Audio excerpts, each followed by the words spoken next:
Suportado ng 2 star kada artist ang mga naging activities ng Inding Indie Film Festival.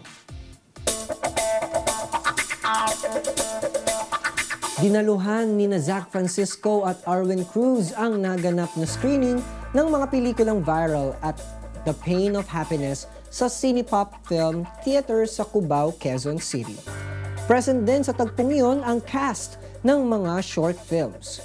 Ibinahagi ng dalawa ang kanilang natutunan at nakuhang aral sa mga short films na napanood nila sa nasabing film screening. In-invite po nila ako, sobrang natutuwa naman po ako kasi na-invite po ako and ayun po, ang ganda naman po, ang dami ko pong natutunan na lesson, so sobrang natuwa po ako dahil sinama niyo po ako dito.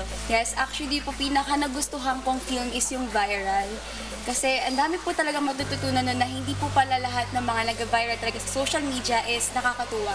Kasi sa likod po pala na meron po pala talagang reasons katulad po no na pinagkakatuwaan po yung facial expressions niya without knowing na may sakit po pala siya. Pares po kami, viral din po sa akin. Kasi natutunan ko po doon na hindi porket pinagbabawalan ka po ay ayaw lang ng trip niya lang pagbawalan ka po. Meron po doon yung lesson na pag pinagbawalan ka, may ibig sabihin. May mahalagang bagay, ba't kanya pinagbabawalan? May mahalagang reason, ba't kanya pinagbabawalan?